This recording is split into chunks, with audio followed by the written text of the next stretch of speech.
আমরা আজকে জাদুকাটা নদীতে গোসল করলাম এবং জাদুকাটা নদীর উপর দিয়ে আমরা এখন যাচ্ছি শিমুল বাগান।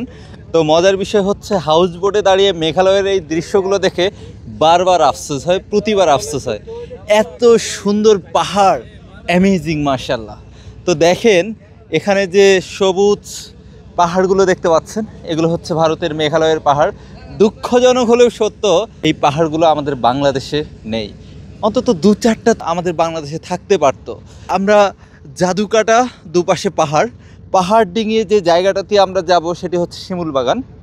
এবং সেই মেঘ ছুঁয়েছে যে পাহাড়, এটাই হচ্ছে মেঘালয়ের সেই পাহাড়।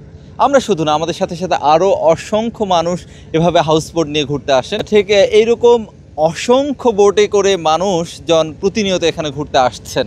তো দারুণ আর কি।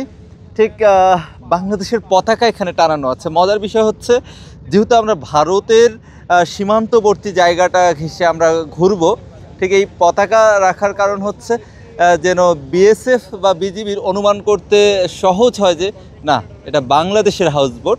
ঠিক বাংলাদেশের জাতীয় পতাকা আমাদের দেখতে পাচ্ছি। আফসোস হচ্ছে এরকম দু চারটা পাহাড় যদি বাংলাদেশে থাকতো, ঝর্ণাগুলো থাকতো, সত্যি হয়তোবা পাসপোর্ট ভিসা বা ট্যুরের প্ল্যান ইন্ডিয়ায় করতে হতো না।